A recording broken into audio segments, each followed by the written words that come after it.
Well, hi, everybody. This is Mr. Jasper, and we today are bringing you a new podcast here on the CVCS Podcast Network, one that comes, in fact, from one of our classes. Whenever we have a class project producing a podcast series like this is going to be, one of the goals of us at the network is to sit down with the teacher of this project and interview them about what the project is, what inspired it, how it worked, and all that kind of stuff. And so we want to welcome you to a new show that we are calling Interview with a Scientist. This is a show that has been produced and envisioned by our very own Miss Shanti Ernest. She is a high school science teacher here at CVCS. And she is with us in the studio today, and we are going to talk about Interview with a Scientist. So, Miss Ernest, thank you so much, first of all, for joining us today. How are you? I'm doing well, and thank you so much for having me, Mr. Jasper. Absolutely, absolutely. Let's start before talking about the podcast itself. Let's start just by introducing yourself and tell us a bit about yourself for people listening that maybe don't know you. How did you get involved in education, and how did you come to CVCS? Okay, so my name is Shanti Ernest, and I teach math and physics here at CVCS. And I've always enjoyed working with children, and back in India, I volunteered in the children's ministry at my church, and I loved it. And so after my undergrad, I decided to get my credential. So I did that, and I taught math in India for 10 years before migrating to the US in 1996. I then taught at a private school in Anaheim for 22 years. I took a year off from teaching in 2019 to help my family in Texas. And when I returned, the Lord led me to CVCS. So here I am. This is my 4th year, and I feel very blessed to be a part of this community. Oh, that's wonderful. We're happy you're here. You're a blessing to this campus and to our students, and I'm honored getting to interview you for this and everything. This is fun. Thank you. I was really I'm always impressed and thankful this year when a teacher comes to me after, hey, we started the podcast network. This is a thing now. Hey, teachers, I go around saying, what are you going to do with it? And, what projects are you going to create and stuff like that? And you were one of, a good handful of teachers that have come to me with an idea and say, hey, I have this thought. Let's work this out and let's envision what this can be. And this is the fruit of that labor. This is, this show is the product of that planning. Can you walk our audience through what this project is just by itself? And I think specifically, can you talk about what students were required to do? What was the task that students were asked to do as part of this project? Yes. So the original assignment is something I've done over the past 3 years with my students, and it was to research a scientist of their choice. And they had to write a research paper and also do a PowerPoint presentation for the entire class. So I gave them a few things that had to be included in the research, and that is a little bit about the life of the scientist and also some of their struggles and whatever it is they had to face during the process of making a discovery or coming up with an invention. And I also asked them to research a little bit about the scientist's religion and some of their views on that.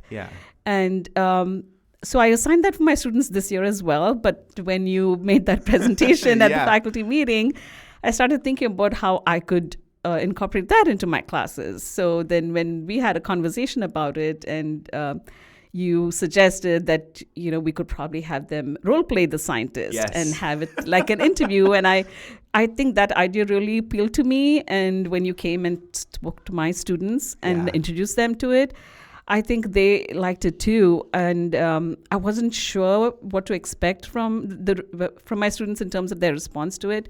And I was pleasantly surprised when almost half the students between my 3 classes agreed to do the podcast. So I think for a lot of students, doing a research paper can be stressful.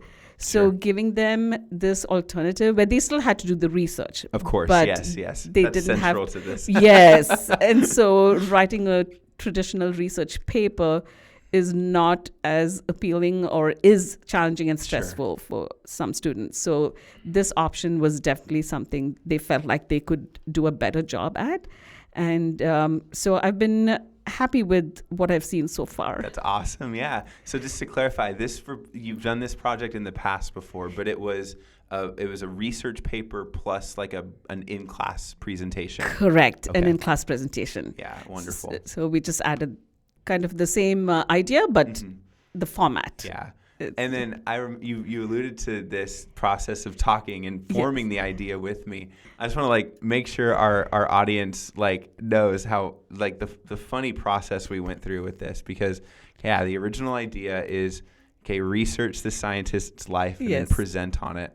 Now we want to make that a podcast, and I remember you and I were finding this like a tough nut to crack because it was like we don't just want to make that into a podcast, because then it's just going to sound like people, students are like reading a Wikipedia article on a microphone. And that's where the idea we came up with of like role playing the scientist, and then you can kind of get silly with it. It's almost as if the scientist is getting interviewed.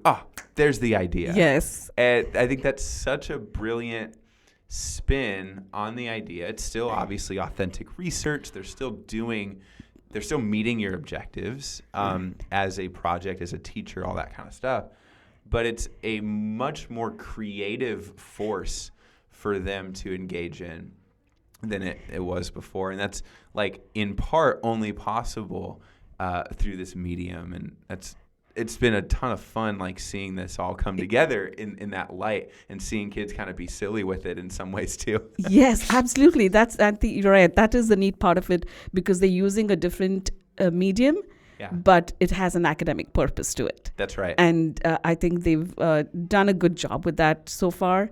I've enjoyed reading their scripts and realize how creative they are. Yeah. And they struggled a little bit with putting it in the right format of an interview and writing in the first person. Yes. But with a few edits, I think they are getting the task done. Yeah, that's wonderful.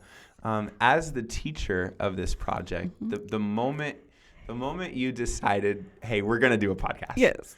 Or at least make it an option or something like that, what were your expectations of the process at the beginning?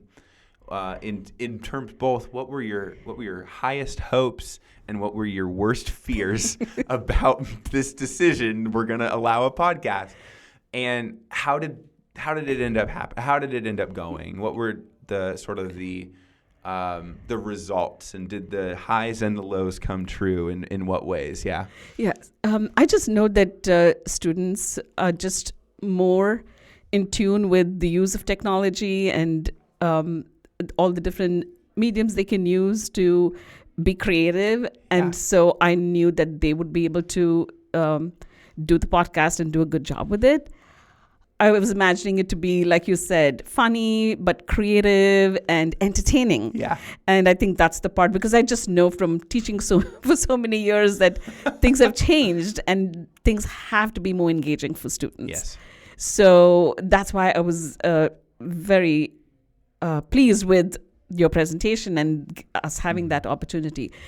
So some of the concerns I had was if I'll have enough time for it to be done in a timely manner, because they still had to do the research, they had to write their script, and obviously there will be some editing to do, so they have to go back to the drawing board. And, Sure. and so with all of that, and then of course to record the podcast. Yeah. So it has taken longer than I expected, but I think seeing where things are at right now, I think we are on track to have it done at least by the end of this semester, which will be great. That's wonderful. Yes. And there were things that we had to do, like giving them the guidelines, the expectations. I think all of that helped a lot, giving them the questionnaire so they can just collect their thoughts and kind of organize how they're going to do it. Yeah. So all of that helped. And so there are things that I think we can change. Yeah. But I'd like to get feedback from the students just to know what worked for them. For sure. And what we could change if we did again the next semester. Yeah, absolutely. We've met several times on this project, and it's been tremendous fun. And one of the things that we've both noted is that, this is the first time that this project has existed. This is the first time we've done this. And there have been many moments, I think, for both of us of like, oh, okay. Next time we're going to do it this way. Or next time we're going to be prepared for this. Or, next time we do this, we're going to, have clearer sort of expectations or guidelines or, that's so like trying to capture all the little ways that students have, accidentally veered off course and then being able to correct for those that's an important part of teaching in any context. But for such a creative project as this, that's particularly useful. Next question for you as the teacher. What have you learned, like professionally or as a teacher, by assigning and facilitating this project? And more specifically, if you want to name any specifics, if you want to, what would be different about this next time we do this? So just the project itself, it's been very exciting working on it with you and just learning all the different things that happen with the project, the way students respond, and just seeing the different, every script we've read has been different, but again, just their creativity has come through. And so I've just enjoyed it. But I just know that it takes a lot of time. So I want to make sure that I give myself enough time to actually thoroughly read the script and really make sure that the students are getting the feedback they need to make the revisions and make it the best script they can. And so that's so for the next time, I definitely want to do one the next semester, and I have a few topics in mind, but I want to get more student input and see what, some ideas from them before I finalize it. And I'm hoping that most students will take it up, because I've noticed that some of them, it's because of their time commitment with other things that they were hesitant to do it, or they committed to doing it but then pulled out because they'd already started doing the research for the paper and they'd already written part of the paper. So some of those students wanted to just be done with it and they did their presentation. But I'm hoping that the next semester, if I say it's just a podcast that everyone is going to do, and that I'll get more student involvement in that. So I think it's just the timeline and just helping the students even just organize their time to make sure that they give it the best attention they can, which I think is a struggle for our students, only because they spread themselves so thin. There's a lot going on. Yes, and even for myself too, just being able to read their scripts and give them that feedback in a timely manner, I think I can do a better job with that. So I need to manage my time better as well to fit this in, because it is a big project, but it has to be one that's really good, because you are putting it on a network, and it's what I like about it is it's reaching a much wider audience than the students would have if they were doing just a paper. So I would have been only the one that read it. So I think that's a big part of it. That's why I would really like to do one the next semester as well. I love it. You've touched upon, in fact, one of the biggest reasons why we launched a podcast network. And I've heard this from James. I've heard this from Ryan. I've heard this from Marcus. I've heard this from so many people here, is like one of the purposes behind a podcast network is that concept of what's an authentic audience for our work. For the things that we are creating and building and designing and making, where is it going? And why does it matter? And there's something quite tragic when you think about traditional education, traditional schooling, of all of the effort our students put into projects, any kind of paper presentation, you name it, where the audience is often exclusively just their one teacher. And maybe if you're lucky, it's like, the other students in the room for a 5-minute presentation, but it doesn't really have legs and it doesn't really go anywhere from there. And it's like a one and done thing, and then they just move on and doing other stuff. So there's something really powerful on multiple dimensions about a podcast or other forms of medium like this, where first of all the audience is global. Yes. But secondly, the audience doesn't expire at the end of a class period or at the end of a unit. These episodes are going to live on Spotify, Apple Music, whatever, for years. And people can go back and listen to this anytime. These students can grow up and later on in life, go, hey, remember when I made this? And show people. And there's something really magical about that students in any project, this one included, get to partake in by doing this. This is really cool. Absolutely. And I really think that they engage with the content at a much deeper level with the podcast rather than the paper. And just like I want for my students to realize certain things, that discoveries and inventions didn't just start from nowhere. Sure. That everything we know in science and technology was the foundation for that was laid by all these discoveries and inventions of scientists from centuries ago. That's right. And it's impacting our world even today. So I want the audience also to take that away from what they hear, that they've heard the name of the scientist, maybe they know a little bit, but just from the anecdotes that the students give during their interview, I'm hoping that they'll see that, yes, they were regular people. They had their struggles. The road to success was filled with challenges and obstacles, but they were overcome. And so my hope is that my students, as well as those who hear it, will get that message. Absolutely. There's something really beautifully humanizing about that as a goal of this podcast. And that's not a thing that is, happening particularly on other shows on the network even. Like, that's unique to this show is a student role playing and in a sense like embodying another person, and not just seeing, take a random Albert Einstein, not just seeing Albert Einstein for his discoveries, but seeing Albert Einstein as a full human, like image bearer of God, and like all the complexities that come with that. And for the student to have to kind of put that mask on for a few minutes is like kind of wonderful. Really unique. Absolutely. Really beautiful. I love that about this show. As we start to kind of close out, can you share with our audience what specifically is the format? I don't think we've said yet. Like, what is the show? Like, what's happening? What are they going to hear when they press play on a student's episode? What is exactly going to be taking place? Okay, so you're going to hear a student who's role-playing the scientist, and you're going to hear another student who's going to be asking the questions that the scientist is answering. And in some cases, we have two scientists who are in conversation with each other, and some of them have had one person's work impact the other, or they could just have known each other during the same time period.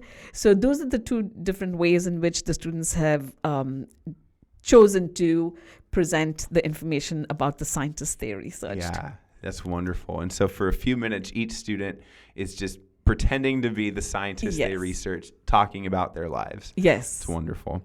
Last question for you is just, maybe you've shared some of this before, but what is your send-off to our audience? And now as they embark on hearing the students' episodes, like, what do you hope the audience gets out of hearing your students' episodes of this show?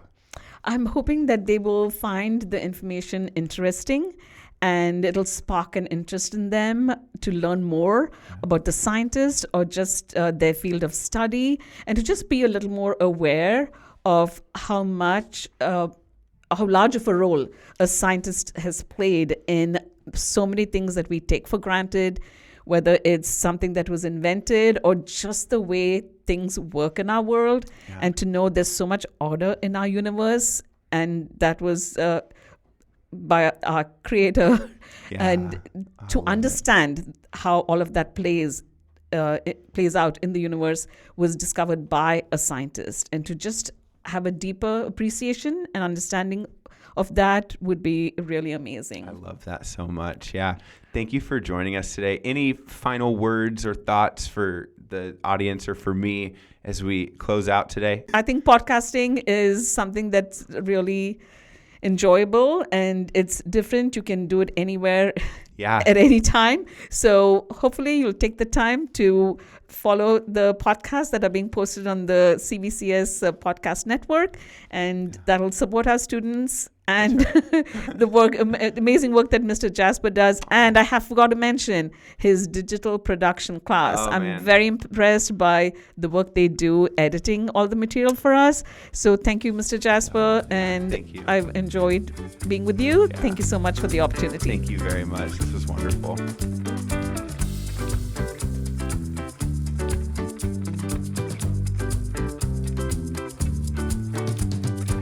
This episode has been a production of the Capistrano Valley Christian Schools Podcast Network. Capistrano Valley Christian Schools is a Christian JK through 12 school in San Juan Capistrano, California. Be sure to check out, subscribe to, and leave a review of this show and the other shows on our network on your podcast player of choice. Doing so supports the school community in a multitude of ways. For more information about the CVCS Podcast Network or any of our other shows, check out cvcs.org or email podcasts@cvcs.org. On behalf of the whole network, this is Mr. Jasper saying thank you again for listening and stay tuned for more.